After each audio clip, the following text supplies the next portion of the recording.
Welcome back, everybody. Hello, and welcome to the business session of Eurocities. We're already in the last hour of our meeting. And I'm very impressed that so far you have all managed to honor the time that we had set for the meetings. Maybe you all took a look at Barcelona's time management proposals from yesterday to keep us all healthy and sane and to use time in a wise way. So let's use the next hour in a wise way. I hope you all had good working group sessions. I see in the chat that there seem to be a few problems connecting, but probably most of you were able to connect, were able to use the time to speak with the working group. Myself, I had a wonderful meeting with elected politicians from 17 member cities. I think it's a great number, and it was a very inspiring meeting. And I can tell you, we have a great wealth of experience and of practice overcoming the crisis. And I'm very hopeful that we will move on forward out of the crisis after speaking with so many representatives of our cities in this session. We are now having the business session of the network, Eurocities business session, and General Secretary Annalisa is coming to the stage to reflect on some challenges. And I can tell you, Annalisa, the meeting with the elected politicians from the cities was really showing a strong network that Eurocities has going here. So great. Great, nice to start like that. Well, good morning, everybody and everyone. I hope you're all doing well and that you had a great morning, as you said, and a great day yesterday. I saw some bits and pieces and I was really impressed. So yeah, great. Even if everything is online, it looks very, very positive. So now I will only steal a couple of minutes, to update you on what's actually happened, what's happening, and what will happen in Eurocities. So very challenging to do it very fast, but I'll do my best. So basically, one message, the big message is that 2021 has been, I have to say, as challenging, of course, as 2020 for you as cities, but also as Eurocities. But still, having said that, as a network, we've been, I would say, very, very good. I mean, we've had a growing membership. We have now 204 members. I mean, in a time of crisis is a fantastic result because we can see, how, the sort of engagement of members and, the dialogue with members and the good activities that we do have attracted more members that have ensured those that are already in to stay. And so really, really, it makes me very, very happy. Then we've had a totally new, improved and improved visibility for cities and your local policies and also your mayors and so on through the public website, which is new, and the social media. We've done a lot of work in that respect, but also a new platform for members, which the members have asked. So, the collaboration platform, we're still looking for a name, by the way. And that's, really something that has made the network stronger and should make it even more, solid in the weeks, months, and years to come. And of course, a revamped funding service for members, which is quite, timely because of the start of the new programming period. So, it's been challenging, but we've had, at least as a network, very, very good result. We have managed to build on the momentum of the crisis. We have got used to operate in a digital world, but at the same time, also the fact that everything went digital has shown also some disadvantages in a way, or some things that are not working 100%. So maybe 22 could be the year of rebalancing everything and building on the experiences, but also improving what has not worked. So for 2022, the network, and as a network, we will concentrate on 3, let's say, macro priorities. One is, advocacy, of course, because we are a very strong advocacy organization, and we want to continue securing a new policy framework that supports you and the transitions you are going through. So we will continue to work on the stream of regulations that is coming out of the, Green Deal, the Fit for 55 package, the Zero Pollution Action Plan, plenty of regulations on sustainable mobility, the digital world and all the acts related to that, the European Pillar of Social Rights. I could stay here all morning, but I won't. So all the advocacy, let's say, macro priority. And then the second one is more about funding and financing your transitions. And so, as I said, we have a new programming period, so we will continue to work on recovery in general. So the recovery plans that you will put in place at national level and continue to push for the voice of cities within those national plans, but also trying to help cities like we've always done with EU funding, like in your case, Creative Europe, or also Horizon Europe, the cohesion policy itself, the Digital Europe program, and all the work that is done around the funding. We will embark for the first time ever in the biggest platform to support cities towards climate neutrality. That's really something that will help cities to push forward the climate transition. And then the third macro priority is for sure trying to continue to push the voice of cities and the voice then of citizens, because working with cities means working with citizens at the EU level, having this seat at the table that we always say we want to have, and we can do it through the conference on the future of Europe. For example, we have, a set of initiatives around that big, initiative with, names of mayors that are part of the plenary of this conference, but also other initiatives connected to that, but also through the urban agenda for the EU, trying to really shape a new way of working between cities and the EU institutions. So, we will work on all this, continuous attempt and battle, if I may, so to really push for the political voice of mayors, of cities, and mobilize as many of you as possible to really try and make the EU understand that without cities there will be no European recovery and future in general. We have met already a lot of commissioners. We are continuing to meet. One, for instance, one meeting will be with the commissioner in charge of culture, Commissioner Gabriel, exactly next week, with many of your politicians. And we are supposed we have planned to meet von der Leyen soon, also with our executive committee. So that's a little bit how to wrap up and to capture the main lines of our, what's ahead of us and what's happened and our sort of results. Now we have to conclude the year in terms of the overall network. We'll have the annual conference taking place in Leipzig, the first meeting in presence after so many months, after 2 years. All mayors are so excited that many of them that are registered that will be there. We'll have 2 vice presidents from the European Commission, Timmermans and Suiza, and also a vice president from the European Parliament. The main program will be concentrated on the idea of, demonstrating that cities have a power to transform society, and more particularly on, the Green Deal pushed transition. And so there we will have debates with mayors, debates with Timmermans and Suiza, workshops and an award ceremony. Also a debate on on democracy in Europe with both mayors and EU representatives. And of course, our annual general meeting, which is more the sort of statutory moment with presentations, around the work program to come, the budget, all these kind of things, but also elections, because this year, elections for the executive committee seats, because this year we have 4 cities that are ending their mandate and that are representing themselves. Leipzig as a vice president as well, not only as a member, Ghent, Barcelona and Ljubljana. But we have 3 more, Madrid, Tallinn and Eindhoven. So we're all curious to see who will get those 4 seats. And that's I think, the time in the time ahead, I had the let's say the update I wanted to give you. And so I really hope to see you soon in presence at your next forum or at the AGM or wherever, or in Brussels when you pass by. And yes, I wish you an excellent end of the forum and a weekend, a fantastic weekend.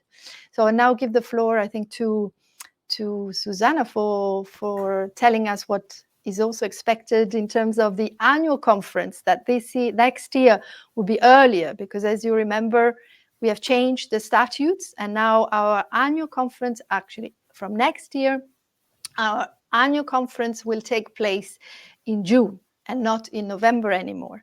And the city of Espoo is the city that is hosting the 2022 edition of the annual conference. So thank you, Susanna. Thank you very much, everyone. Thank you very much. I suppose my slides will be shown from somewhere to you. Let's see.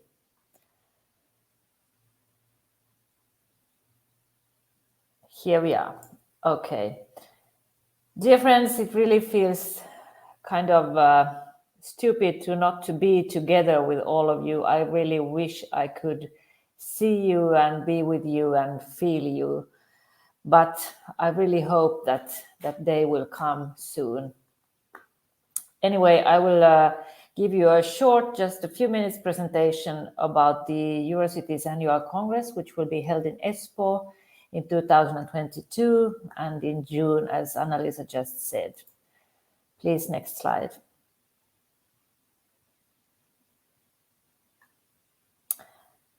An era of new beginnings. It is time to look into the future together. The pandemic stopped everything and made us to just survive from day to day. Now it's again time to look into the big challenges that the cities need to solve together and work on in the future.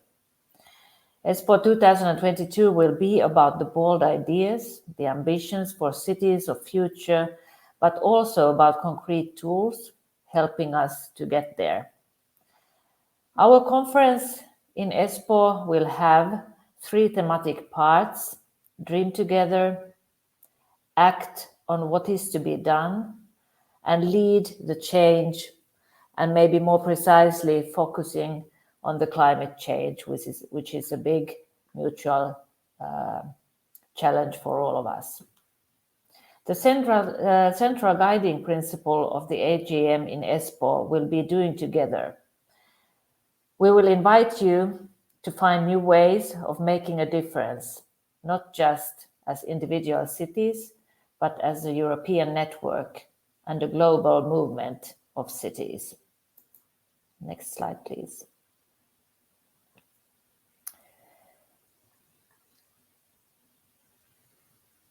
Espoo is known as a city of innovation, so it is natural that the conference will be planned and executed in close cooperation with our innovation community. Finland is the land of hackathons, co-creation and doing together. After spending 2 years behind screens and in teams, we are ready to meet, feel, experience and learn together. The biggest added value of the Congress will be in bringing the city leaders together to share ideas, to learn and to make connections for future. We will create a program that invites people to participate and share. I hope you can see the slide over there. Next one, please. For me, it's just a small picture over there. So.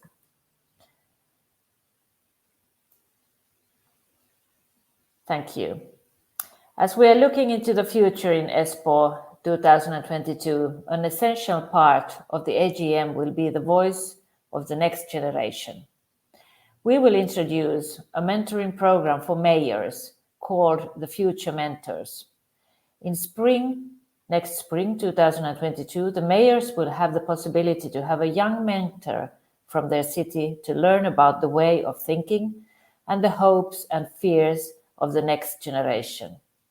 In Espoo, we will then see the highlights of the program and involve the future mentors into the conference. Next one, please. We're happy to host the first Eurocities AGM held in the summer. We plan to take full advantage of the lush summer nature and the endless light of the Nordic summer.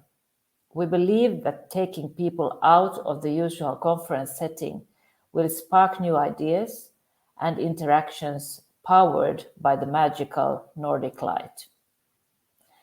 On behalf of the preparing team in Espoo, I hope to see you here and in real life in next June. Thank you very much.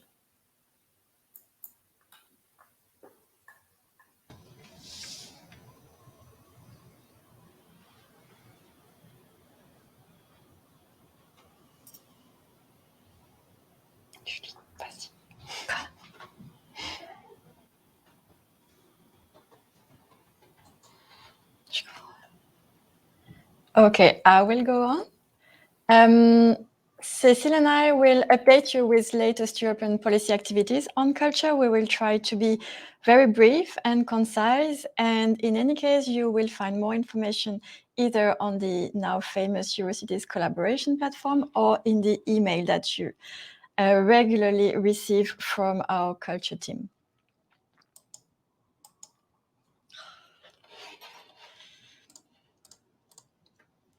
I will start with what is the EU doing to support the recovery of the culture sector.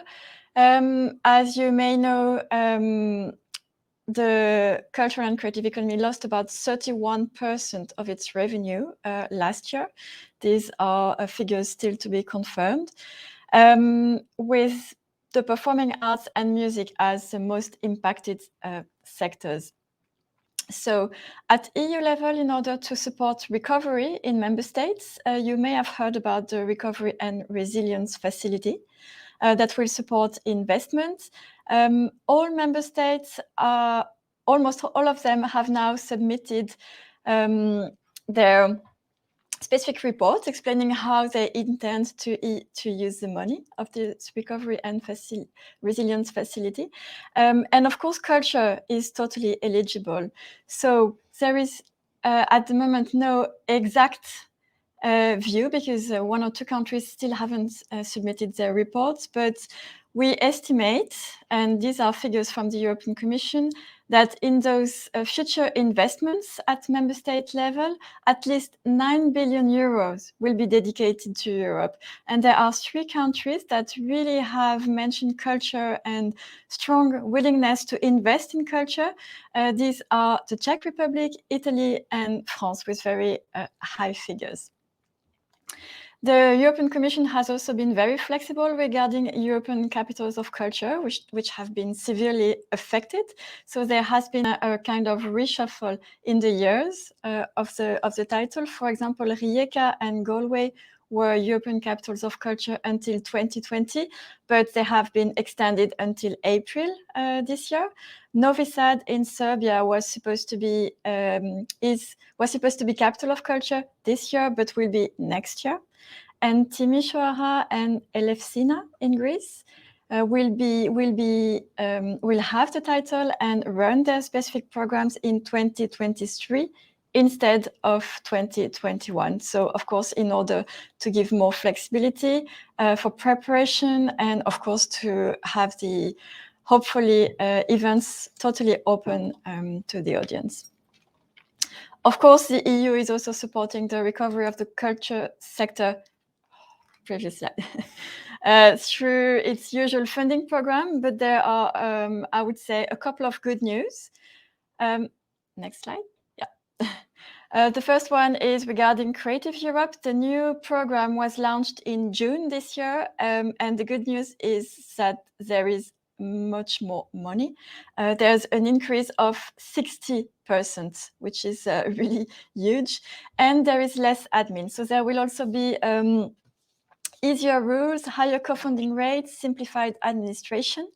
And I encourage you, if you want to have more information and more details, to check the Eurocities collaboration platform, because we organized at the end of June an information webinar with a director at the European Commission in charge of the Creative Europe program. So this is available for you.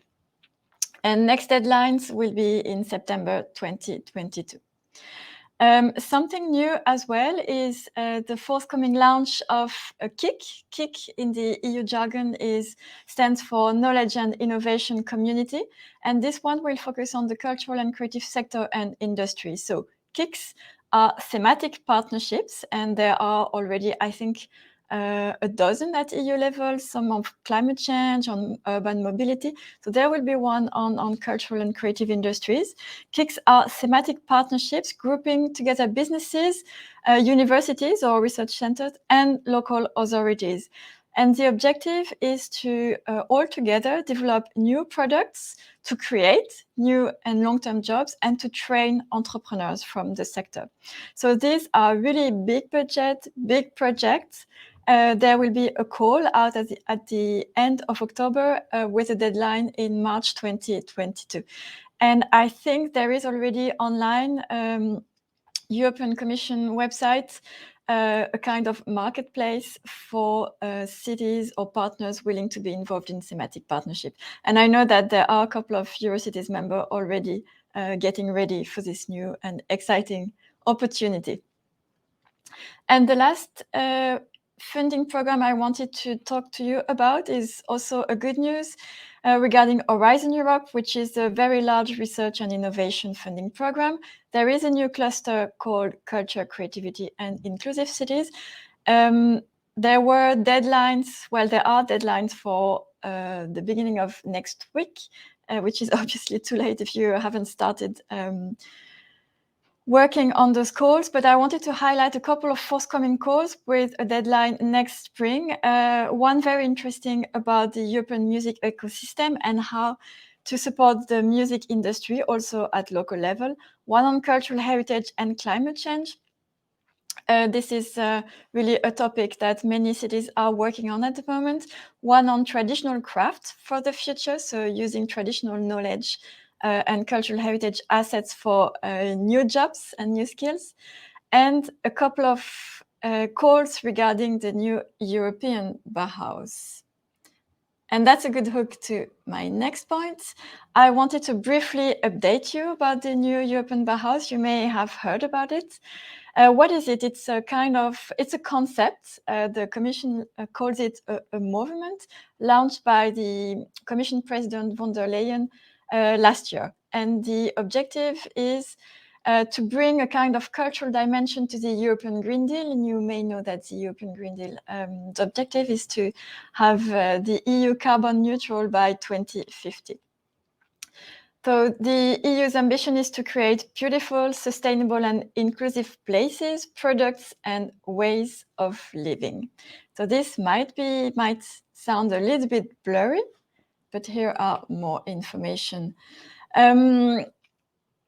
A co-design phase has just ended. Eurocities was an official partner, so hundreds of workshops have taken place at EU level with very different kinds of partners like architects, cities. So 20 Eurocities members hosted local citizens dialogue, and the objective was to make this kind of blurry concept much more concrete and pragmatic.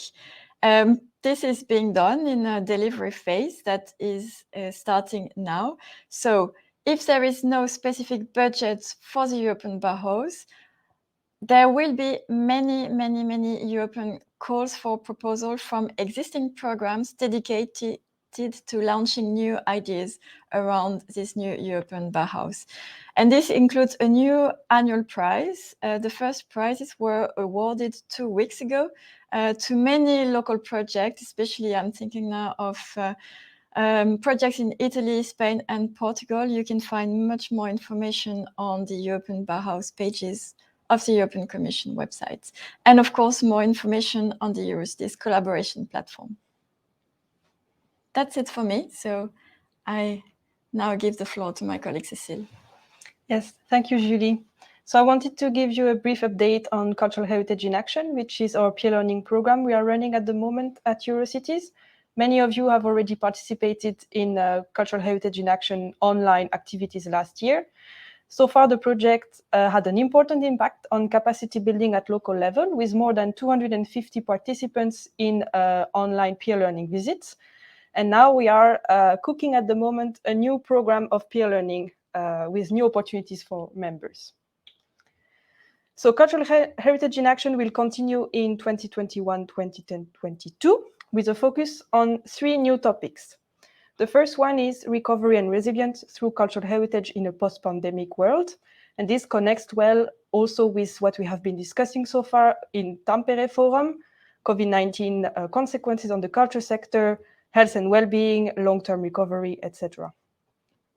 The second focus is a more sustainable cultural heritage to face the climate crisis. And here we want to tackle important issues like climate change, European Green Deal, resilience, urban regeneration, etc., etc. So quite a large, broad, and important topic. And finally, the last one, maybe more specific and more looking at actually how cities function internally, something about governance and financing with new rules for local and regional authorities, with how cities are supporting cultural heritage, what kind of partnership exists at the moment, how can we include more the citizens into these schemes. And then with these new themes in mind, we will provide new opportunities also for members to get involved. So this autumn, we are busy preparing a web publication, which will gather the findings from the first phase. We're also preparing an online event. You will hear more about it very, very soon. At the same time, we will open a new call for case studies, and we hope to receive a lot of cases from Eurocities members on the 3 topics that I just mentioned. And we are also revitalizing a bit the Cultural Heritage in Action website.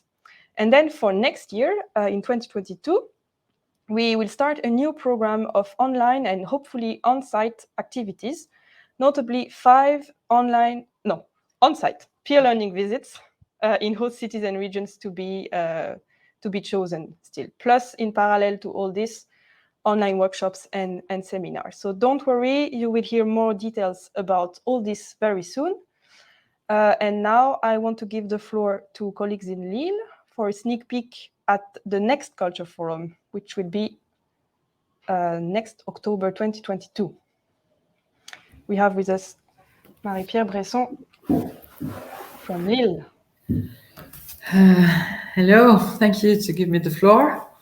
First of all, of course, I would like to thank the city of Tampere and the team from Eurocities to host this online forum, and I'm very glad to, of course, to be involved in. As you said, the next Eurocities Cultural Forum will take place in the city of Lille and the European metropole of Lille. Don't be afraid, there are not monsters, just the last parade we had on the last event from culture. So the general topic of the forum in Lille will be sustainable culture, which is, as you said, a very big goal we have. And of course, I'm very pleased that the city of Lille and the metropole will host this Eurocities forum in October 2022. In fact, we have to think together how we could change things, to rethinking the way we work in our cities on global problems, which is the aim of this network. We had this year a great testimony of the implication of cities and cultural actors during the pandemics, and next year in Lille, we'd like to work together on sustainable culture, because we are convinced that the cultural actors could have an impact regarding the transformation we could all do concerning climate issues, of course. And we know that local governments are key actors to implement sustainable changes in our citizens' life. So the city of Lille and the metropole of Lille are very committed, engaged in environmental transition by, first of all, contributing to the 21st agenda, committing to climate neutrality, of course, by 2050 through Sustainable Climate and Air Plan, which involved cultures, of course, with, of course, a support to the energy transition and cultural buildings. We have, of course, we are building an eco-friendly city. And by doing so, Lille made it to the final stage, of being the 2021 European Green Capital of Culture, Green Capital in Lati. Of course, it was in Lati, with an ambitious program to fight climate change and preserve nature in the urban area. Lille was European Capital of Culture in 2004, and as it was a very big success, we decided to renew it every 2 or 3 years. And this is the picture you have. It was the last edition in 2019. And this very big event has the aim of making culture more participative, with citizens involved in co-creation of the cultural event. And the next edition in 2022 will be Utopia. And it was a theme will focus on the link between culture and sustainability, as the link, of course, between arts and nature. So we want to share together with our sister cities, we are the networks of Eurocities, to focus on this, especially to implement climate budget, to implement specific indicators for supporting cultural partnerships, to encourage cultural actors to take better into account climate issues, an introduction of substantial and renovation of reduction of energy expenditure on cultural equipment, and the development of a new urban transport scheme that promotes specifically, soft mobility. So to have an overview of this forum, the program will be a mix of discussions, pathways, workshop, and about sustainability in culture. The first topic will be cultural heritage preservation and urban regeneration. You mentioned that a few minutes ago. The first panel will be about brownfields, how to recreate the city. On it, we've got many examples of reusing brownfields in the metropolitan area of Lille. Panel 2 will be which design-based solution to protect our cultural heritage. The second topic will be sustainability of event-based processing. First of all, sustainability in museum. We are experimenting a very important exhibition that will open next week, which is called Experience Goya, with a new way to promote eco-planned exhibition. Panel 2 will be sustainability in performing arts. So how rethink events organization, taking care, of course, of the sustainable development goals. And this will be this will take place in the Opera of Lille, which has just been certified ISO 20121. And the third topic will be culture as a driver for raising awareness on environmental issues, of course, and with several panel discussions, culture as a driver for change, artists, refugees, the impact, of course, of climate change on our environment, arts for young generations, which is a key issue to renew imaginaries, and at last, focus on cultural industries to raise awareness. So, as a conclusion, of course, I would like, of course, to thank you all and to invite you with the warmth of the northern France to contribute to the success of this next Culture Forum in Lille. And of course, we will give you further more information. So Martine Aubry, the Mayor of Lille, and also Vice President of the Lille Metropole, as well as all the politicians and technical teams, wish you a very warm welcome to Lille in October 2022. Thank you very much. Thank you, Marie-Pierre. Thank you for this warm invitation. Thank you for sharing the agenda with us, and I think we can be sure that all the working group chairs and the steering group and the Eurocities office will develop that with you and will work for a successful meeting in October next year. So thank you very much. I'm very confident that we will have a great meeting then in Lille. I'm also very confident that the annual meeting in 22 in Espoo will be successfully arranged by Susanna and her team, former chair of the Culture Forum. It's a pleasure to see you again and hear you again, and to be looking forward to this meeting then in Espoo. Thank you, Julie and Cécile, for presenting so far all the news that are relevant for members.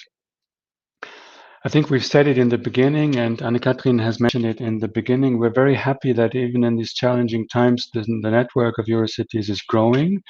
We have new associated partners, cities who wanted to be associated partners, and we would like to welcome them now, and would like to invite them to give a short presentation of their cities. There's a colleague here, Stein, from Kortrijk, and please welcome Stein, welcome to the network. And Jose from Guimarães, I see him. No, he will join after Stein. So please. Thank you, Stefan. My name is Stijn van Dieren from the city of Kortrijk. Kortrijk is a city in Belgium, for people who doesn't know it. I wait for the presentation, but I can start already. But I'm very happy to be here at this online culture forum. Very happy to be, as a city, become a partner of this very interesting network. Last 2 days for me was very inspiring. We discussed a lot of interesting themes where we can work further on in our city and also in this network. But Kortrijk, as you see, is a city on the river, next to the river Lille. We are very focused on that river. It was very important during the history. We were a city of textile, flags, but we renewed our view to the river, and now the river is a very interesting, very nice part of our city, also for cultural activities. Maybe next slide, please. As you can see, we have just got the invitation from Lille. As you can see on this picture, Kortrijk is in the western parts of Belgium, in the province of West Flanders, next to Lille, across the border, but also next to other cities, also member of this network like Ghent and other cities.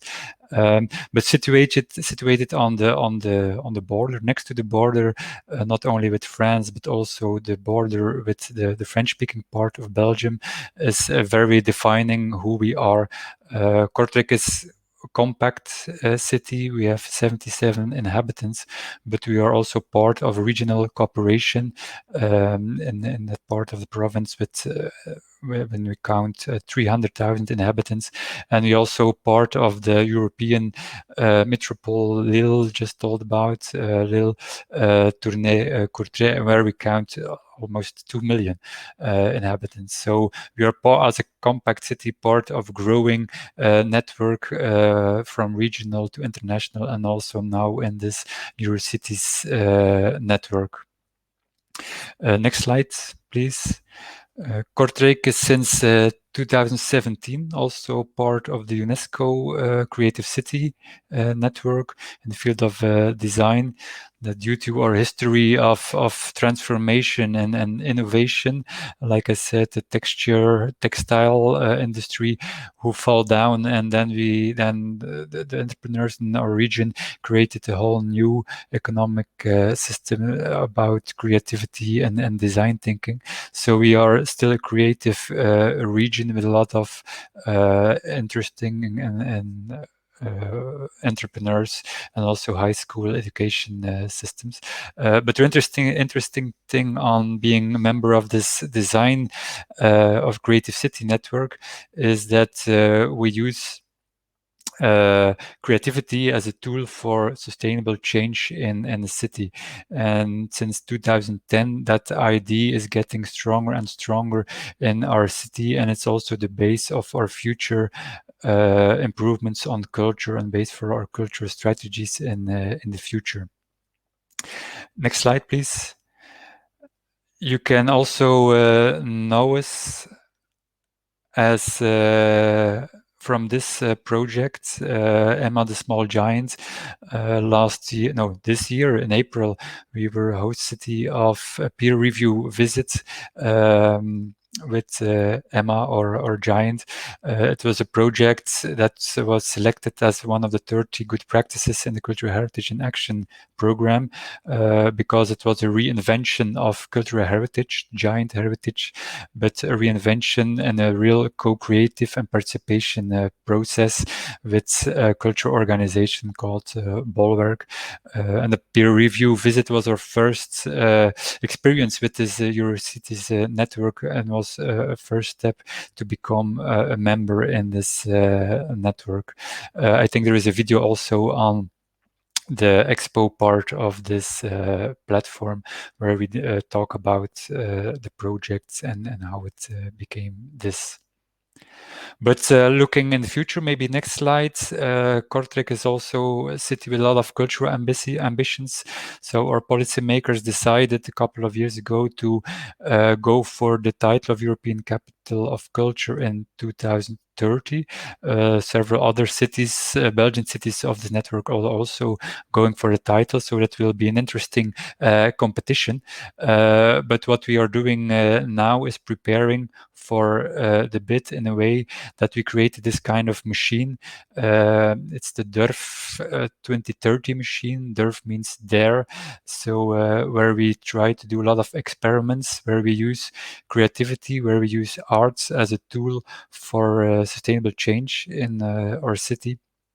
And by creating bottom-up projects, by creating a platform, we're trying to connect to other sectors and try to create new kind of projects.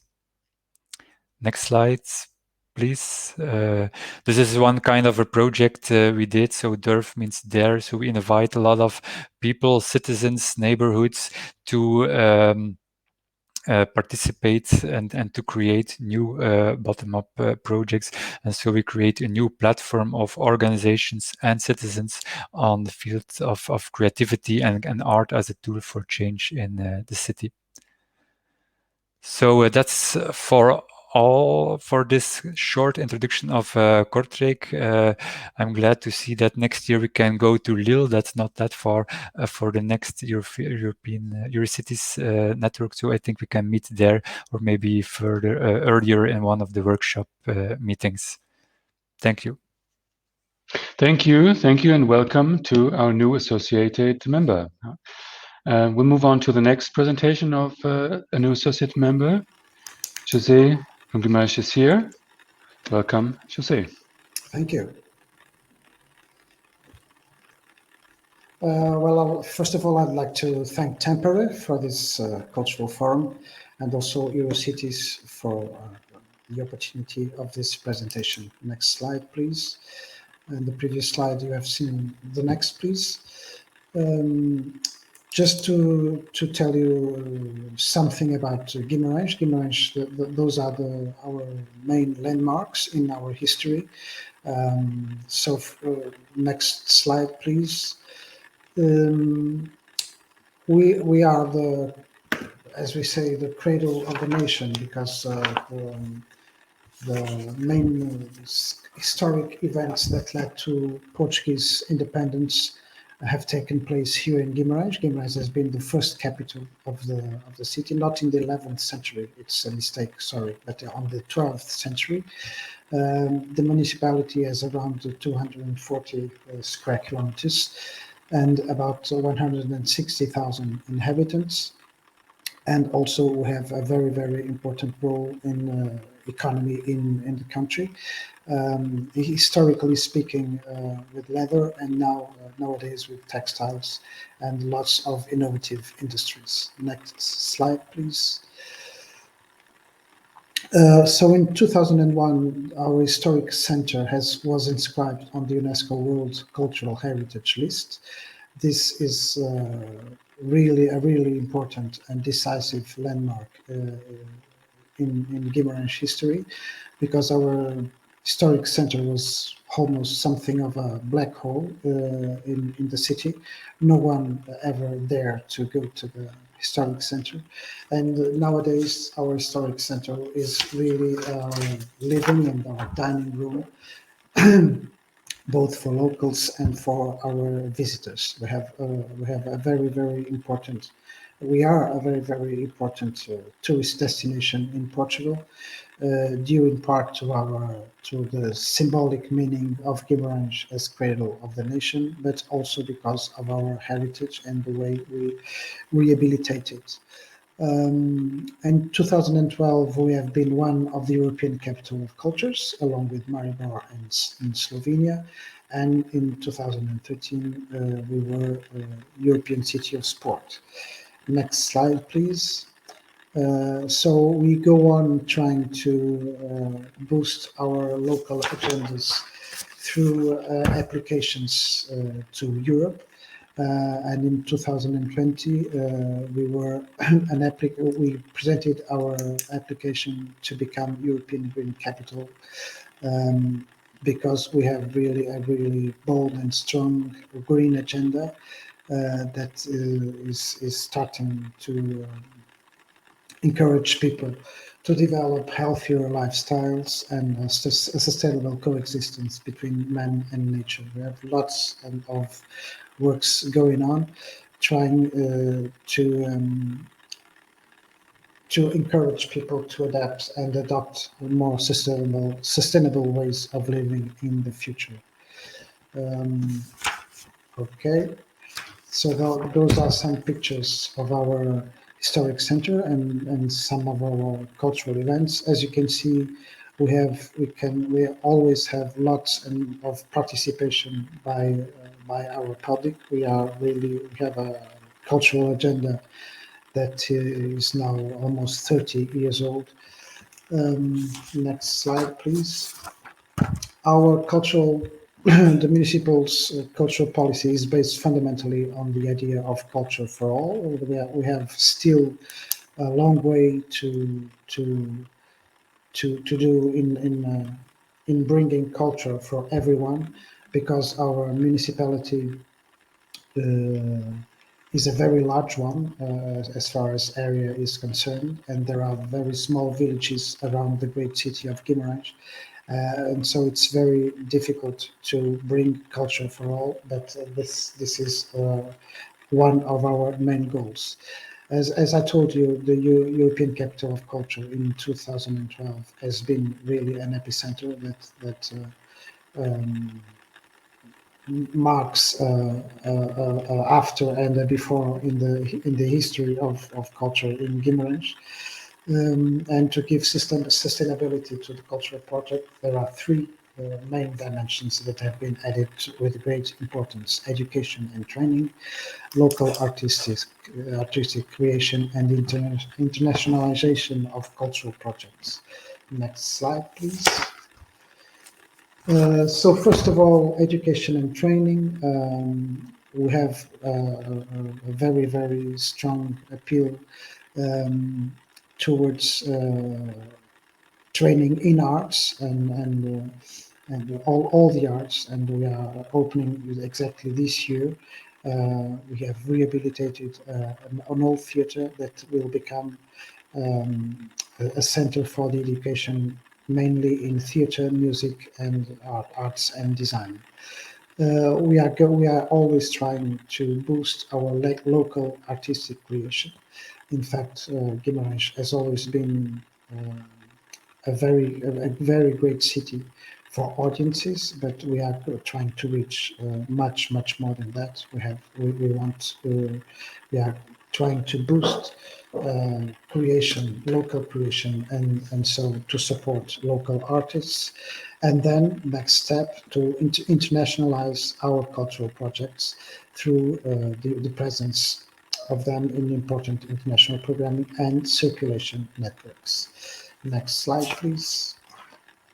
More images of our city. So next slide, please. Our future goals. The European Capital of Culture enhanced our capacity for new challenges, and we have a lot of people who have been we have had a serious experience in the European cities of culture. I think this for the cities in Europe that have been previous European Capital of Cultures, this won't be any new. We have had some kind of hangover after 2012, and also some difficulties because in 2012 we had a serious problem with our national debt, and so that led to a period of some years of some kind of a hangover after ECOC. Now that hangover is already past and healed, and now we are trying to integrate new strategies linked to creativity in several economic sectors, training the artistic sector and creating new audiences, teaching by arts and artistic education with a very, very important work in schools and with students, networking, putting people working together, and promoting digital content. In fact, the COVID pandemic led us to enhance our investment in digital content, and that's like Zoom meetings. That is here to stay, and so we are continuing our efforts and our investment in creating digital content to show everyone what is made in Guimarães. Next slide, please. So Culture for All strategy with a territorial and social scope, enhancing a new governance model and networking, such as decentralized cultural program involving local stakeholders. We are trying to create in each of our small villages a group of people who would program and think the cultural program along with us. Co-creation within the territory and teaching by art through the territory also. Next slide, please. So thank you for watching. It's really a great pleasure and a great opportunity for us. And we sure hope to become a very, very active member of Eurocities in the very near future. Thank you so much. Thank you, José. Thank you very much. Thank you for presenting the city of Guimarães and your cultural policies and future goals. Again, we have two cities as new associated members, and I think both of your presentations have shown a glimpse of the wealth that we have in Europe and that we have in the member cities. So very different cities, so very different regions. So we can be very happy to have you as a member, to have you join us. The next moment, I think, will be a little bit difficult.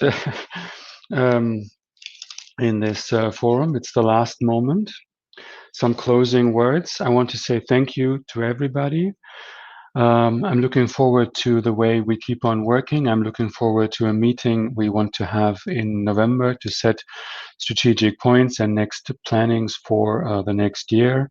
I'm very happy that we heard from Lille about the topic of sustainability. We've tried to put it on the agenda. It is already on the agenda of many European cities and of the cultural institutions, and there sure is a lot of work to do.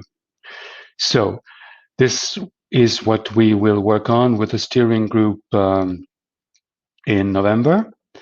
And now my thank yous and our thank yous. We've spent a long time not seeing each other in person, and it's always good to exchange information, to hear talks, to come together quickly, like we've seen with the politicians' table that has met in great number, probably more than would have been able to travel, than if they would have been able to travel. It wouldn't have been as many, so that is good. But when it comes to an emotional moment like this, it is very difficult to share. We've celebrated Julie's birthday in one of the sessions with a small candle. And now I should have flowers, but I did not bring flowers. It's not the moment to share the emotions, but I really want to say thank you to the team, and Julie and Cecile are already there. I don't know how you're arranged in your office. Can you bring everybody else on the stage? Also, again, you cannot. Can we see Irene from your office? Can we see Miguel from your office? Are they there? We should see them. They should be on stage. They should be on stage together with the colleagues from Tampere. They should be there with Jaco and Katri, who we need to say a big thank you, I think, and we need to clap if we can, or to send clapping hands in the chats for them. Juha, you have a wonderful team. I think you have prepared very well. All the working group chairs, our steering group, we have prepared this meeting together. But of course, the host always has the biggest part in preparing this meeting and in pulling it through.